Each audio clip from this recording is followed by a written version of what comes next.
What it takes to get into that in Georgia is not all that extensive if you pass the background fingerprint check. Okay. That's So the hardest that's issue. So what has been the difference in growing in North Carolina and Colorado?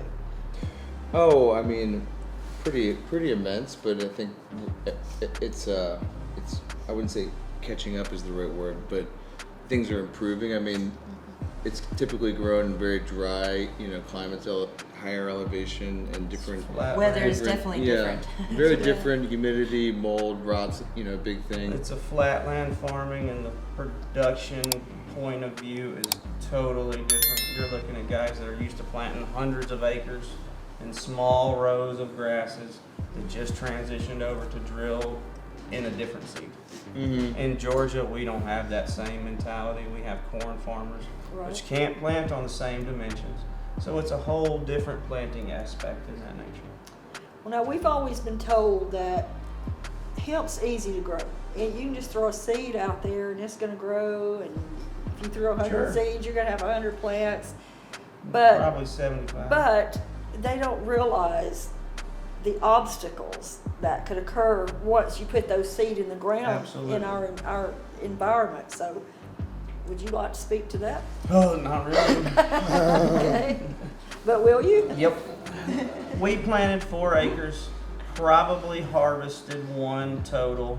We planted roughly 7,500 plants with expectations of about 1,000 pounds an acre, assuming about 300 pounds an acre of that was for smokable material. If we harvested all 4 acres and hit our mark, we'd have made decent money.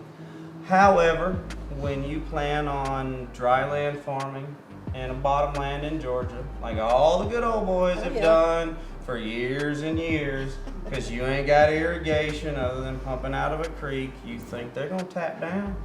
They'll be fine. Well, we got 2 hurricanes in August, 7 days apart. Well, let me tell you what happens when you plant in lowlands. It dies. It dies in about 6 and 7 days. So what we harvested after the caterpillars ate what they wanted, because you can't do nothing about a caterpillar that's deep inside a flower, while you're spraying all this bacillus on the outside, it's not eating any of it. It's eating everything inside. So you get past the hurricanes and the cabbage loopers. And the trees falling down. Oh no, that's different. That was a hurricane too. We harvested about an acre.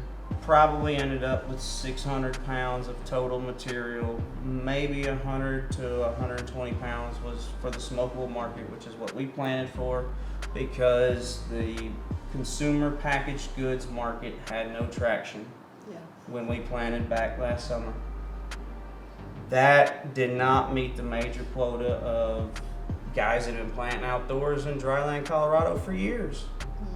The price on the market is so volatile that we did what we could. So now we've gone into the salvage mode, and we do things with Axie. We went into consumer packaged goods for a purpose. We found a problem. We looked for a solution. We formulated a recipe that works. And most people just throw their hands up in the air and say, well, I'm done with this, Well, I and lost money, most so- guys take everything they have and they sell it for 50 cents a pound to the first guy that'll write a check and cut their losses because it was an investor that backed it. Well, you've got hemp for sale right now. We got some. Depends on what you want to buy it for. Yeah. My integrity only allows me to do so much, so from there you can buy it for whatever you want. Well, let's auction this off right now. So you guys on you said 2 sides of the business, and you broke down this life cycle that you guys. Could you kind of like explain the different? Yeah, absolutely. I mean, those are kind of our divisions. I know we can't see or hear this, but essentially you have our cultivation division, which provides genetics, consulting, and various services. And then there's processing, which is the extraction of the cannabinoids out of the material. And then there's the manufacturing, which is assembling that commodity products into a finished good. So the commodity products would be crude, distillate, isolate, Delta 8, the essential cannabinoid ingredients that go in the finished good, and then that's assembled and then branded, packaged, and taken to market. Our core focus is really on the product development phase and being the trusted provider of the cannabinoid ingredients and of making the finished product and brand development to find a market channel and that problem to provide a solution to it. In a way, like Southern is a perfect example of going all the way through that system where growing it and then processing it. They did a custom formulation, so Angie worked closely with Zeb and developed this custom product with, look at these amazing ingredients. Our intentions were not to do this. Our intentions were to grow for smokable. Right, you had to pivot. Sell all our smokable material, make the money on that, Hey, I and don't then mind. off everything else to these guys to create a product for that nature so we didn't have to deal with it. Well, guess what? You better learn to pivot. That's right. Yeah, it's a dance, Yeah, and definitely. it's going to stabilize, and developing a product and building that relationship with your customers is a slow and steady game. And you meet a lot of new people. Yeah. Because there's so many people that don't smoke.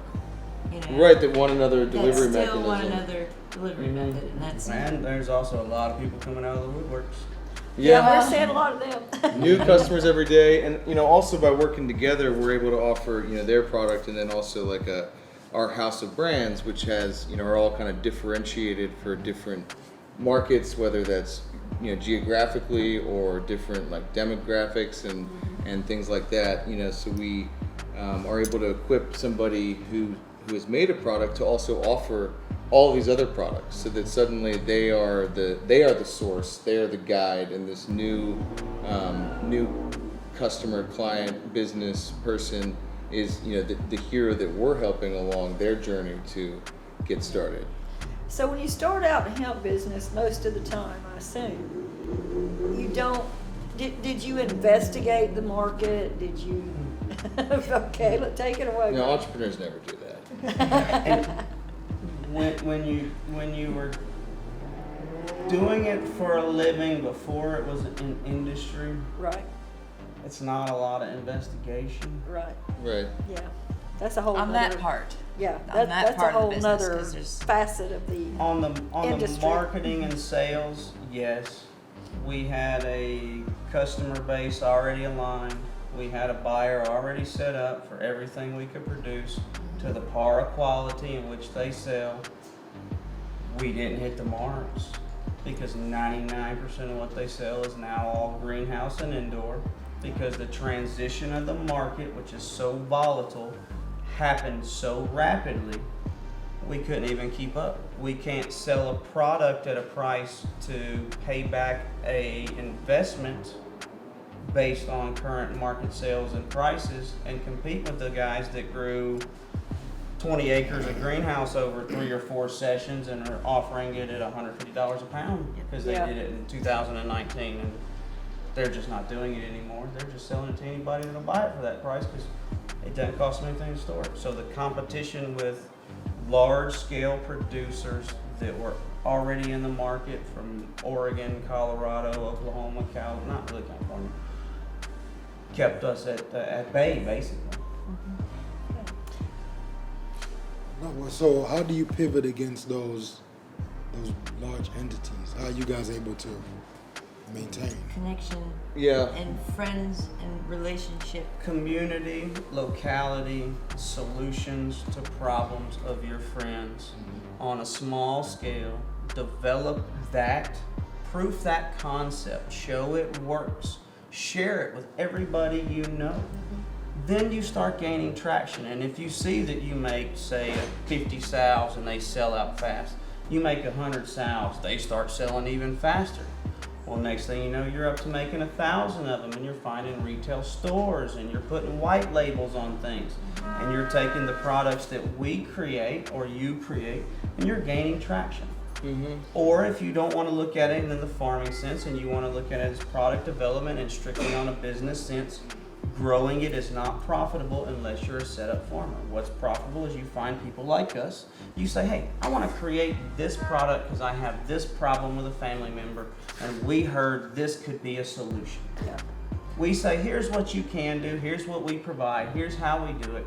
How would you like to proceed, and how would you like to do things that would help that person in this manner in which we can tell you is good guidance because of proof of concept of things we've done that works. I've always said I'm more interested in the question than the answer, because if somebody puts a question to you, then you can begin a search of filling that void that's out there.